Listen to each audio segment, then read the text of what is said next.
The principle of linguistic reducibility asserts that reality is a language. Now, hold up a minute.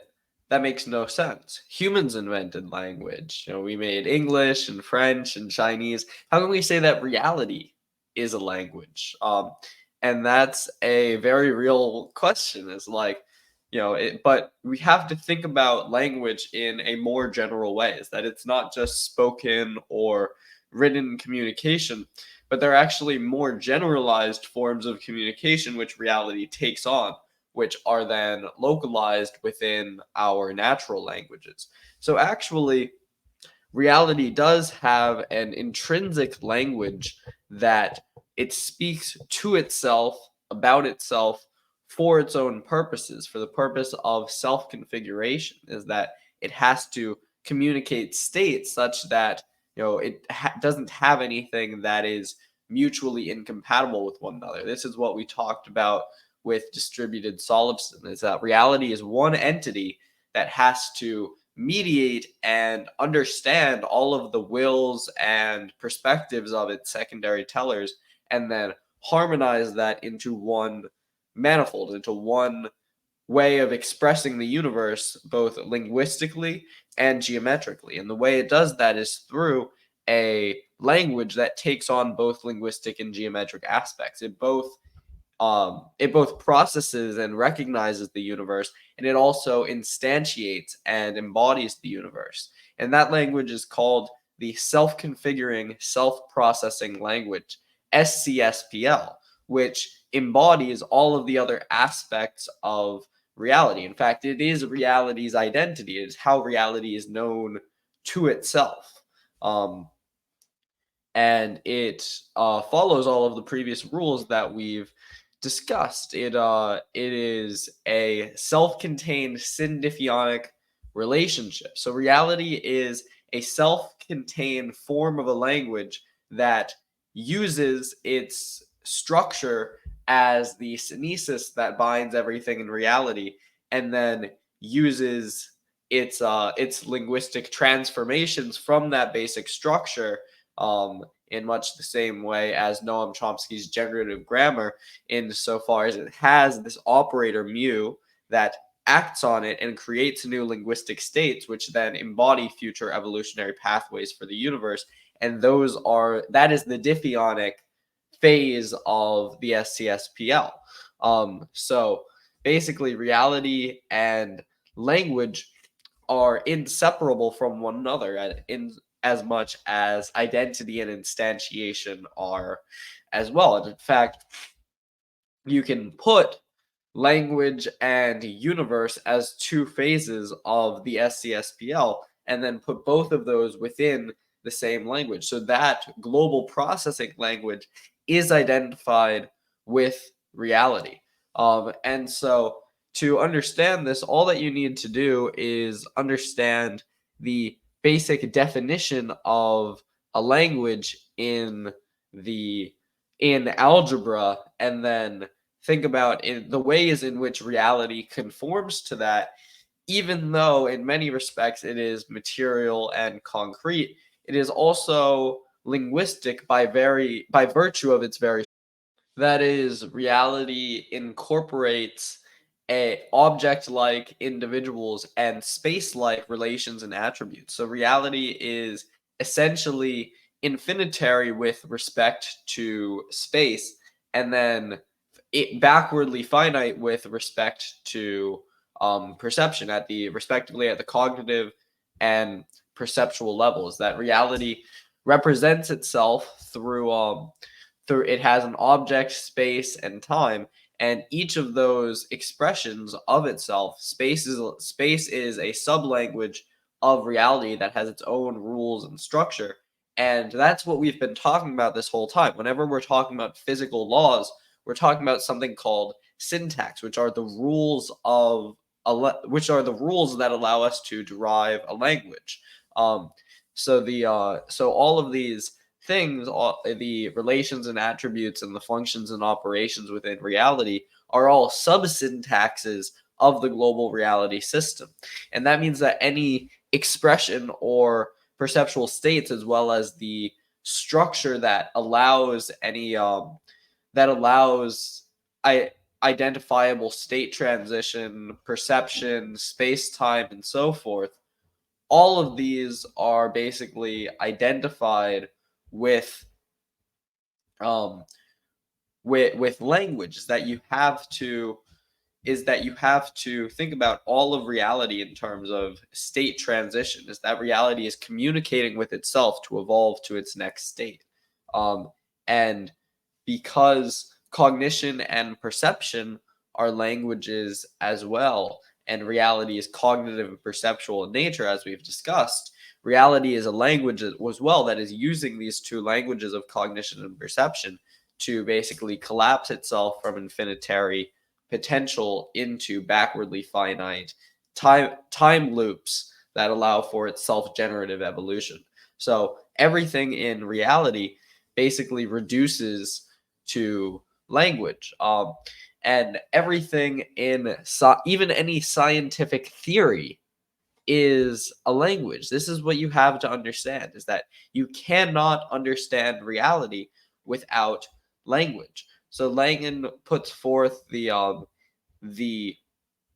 an axiom. He says, whereof that which cannot be linguistically described, one cannot perceive or conceive. Is that anything within reality, you, that you have to be able to use the syntax of perception and cognition in order even to recognize it as something within reality, because reality, as we've discussed, is defined on human cognitive perceptual syntax. That is the way that we can make contact with objective truths about the world, is through the relationship between the language in our mind and the language out there in reality.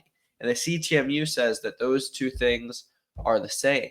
So that which is non-isomorphic to language, meaning that which does not have that structure preserving mapping between the language inside and the language outside, is not part of reality.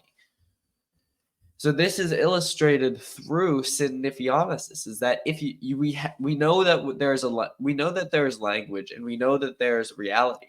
That very difference relation implies that they share common structure. This is what you have to understand, is that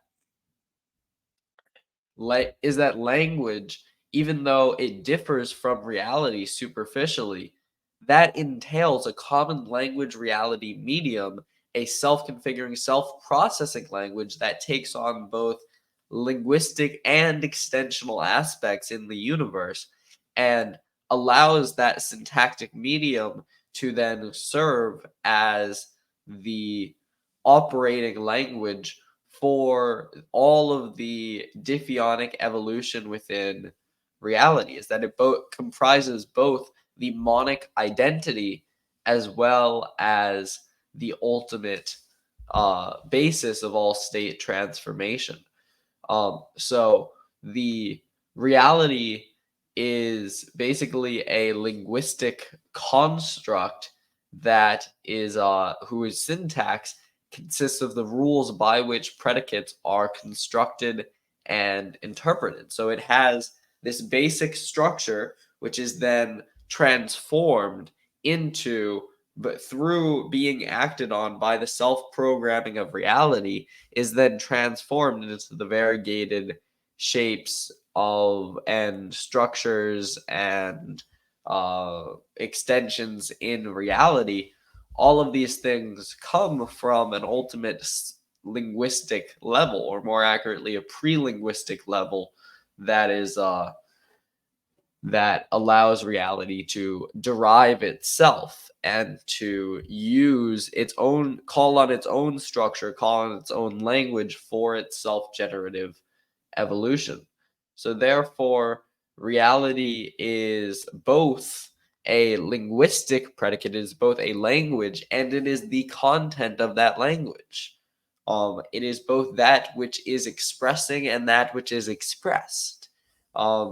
So this is reality equals reality theory. Is that reality theory is basically the linguistic aspect of reality's self-relation, and reality is the objective aspect of reality's self-relation. But actually, at the ultimate level, those two things are the same. Reality equals reality theory. Language equals reality. So therefore, perception and cognition we have to define reality on the languages of perception and cognition, which can't be defined apart from one another, as we discussed in our video on the empiricists. Is that basically what you can't have cognition without any objective content, which is perception. So there's no fundamental way to separate those two things. That would be like literally you can't have a cognitive experience without any objective input. So that means that at our cognitive perceptual syntax, the way that our mind can recognize reality is because our human cognitive perceptual syntax is isomorphic. It preserves the structure of that which is outside, and things are actually encoded from external reality to internal reality thereby. So therefore, we can speak of reality as a generalized cognitive perceptual language that that uses a generalized cognition through which reality recognizes itself. And that brings us to a later principle, the mind equals reality principle, is that reality is a self-contained syntophionic relationship. It is also a mental relationship because it is about the common structure that mind and reality share with one another. And it turns out that the rules of structure and processing of mind are precisely the same as those of reality. Is that not only are minds real, but reality is in many respects like a mind, just like and that's evidenced by the connection between our human mind and the global mind of the God, of the global operator descriptor, which are ultimately inseparable. Is that in order for there to be any separation between two things which encode one another, remember, mind encodes external reality within itself and then self models on that basis, there has to be a common medium which extends over both mind and reality, which allows them to have and that means that there's no way to define them separately. The mind reality common medium is more fundamental than either mind and reality considered apart from one another. So any distinction between them must be qualified by saying that these are two elements of a self-dual relationship. And the CTMU is basically all about explicating the relationship between mind and reality. And it does this it basically says that reality is a self-simulation that is occurring in a universal mind. And this universal mind is not, at its fundamental level, is when we ask whose mind, it's actually the mind of a personal identity it's the mind of God. And so basically the mind equals reality principle says that basically there's no way to recognize reality apart from mind, is that reality is fundamentally mental. And because if you recognize something that was real, you are necessarily doing it with mind, and therefore where self-recognition and self-attribution are mental functions, and those are equivalent to reality self-description, which is equivalent to reality itself. Remember, reality equals reality theory.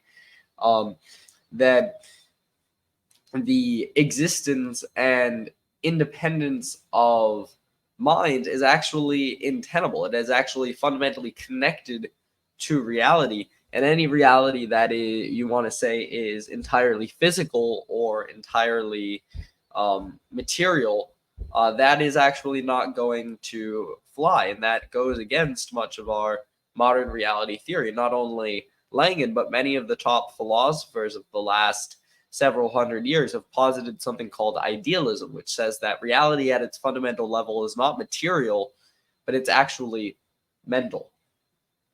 So reality is so basically the recognition and control of reality are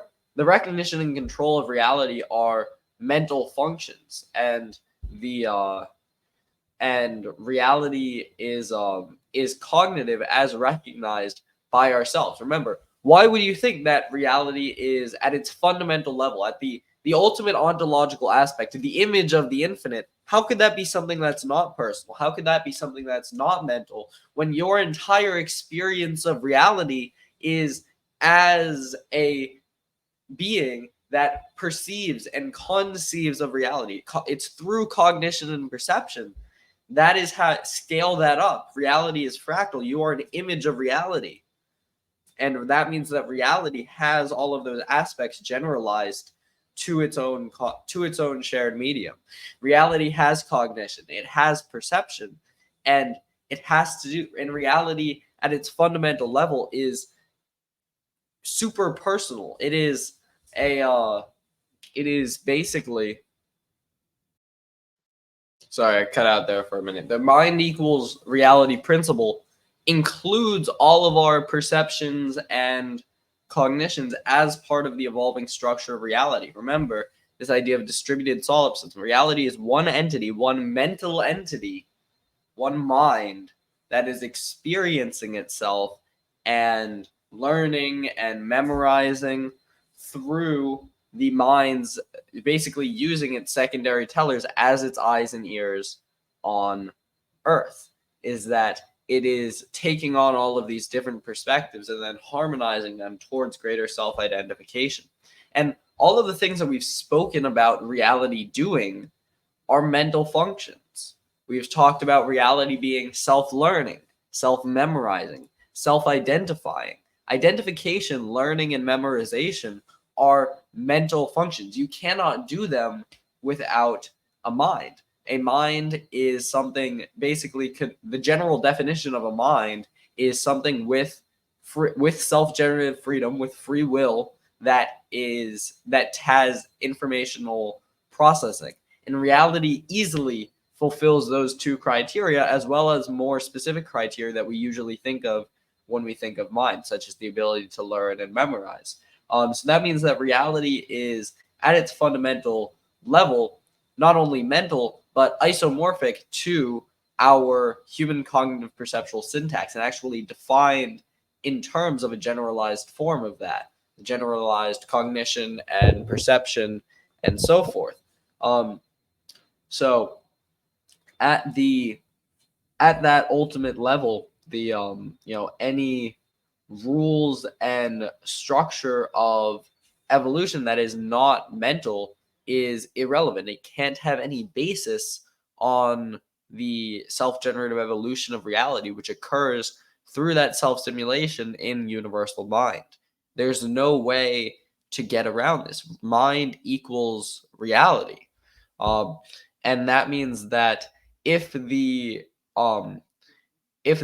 basically we have to think about, instead of the noumena phenomena divide of Kant as being fundamental, as things in themselves versus things with perception, is like, if these were truly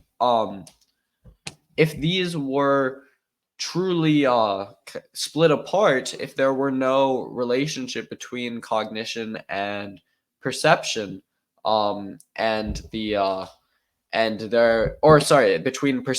between perceptual content and perceptual experience and things in themselves, if reality weren't experiencing itself through cognition and perception, then all we'd have are noumena, all we'd have are unconceivable concepts. And that means that nothing in reality would be recognizable if it were not recognizable to itself as a function of that universal mind.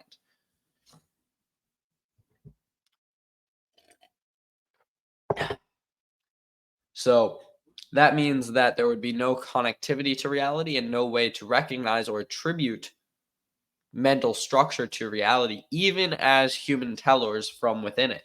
So our own mental experience implies the mind equals reality principle.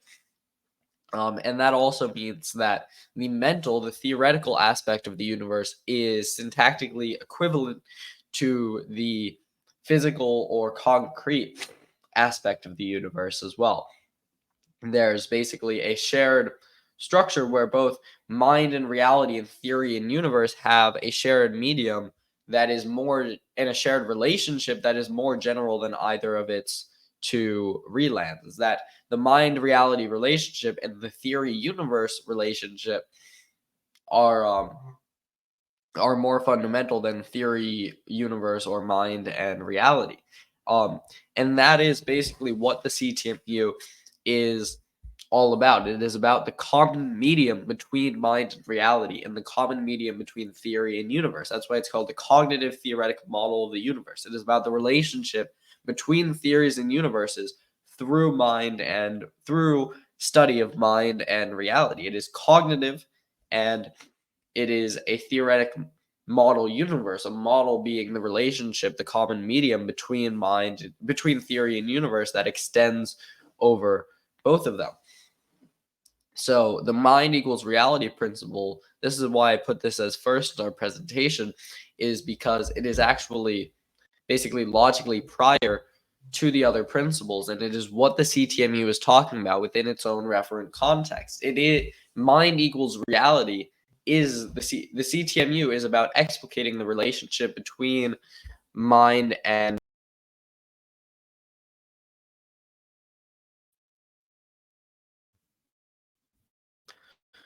so that's basically what's happening there is that the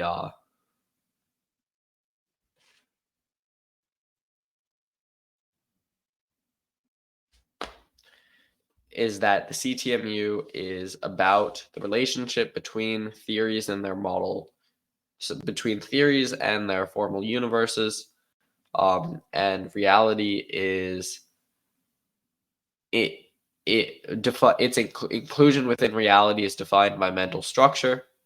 So yeah, thank you for coming out today. God bless.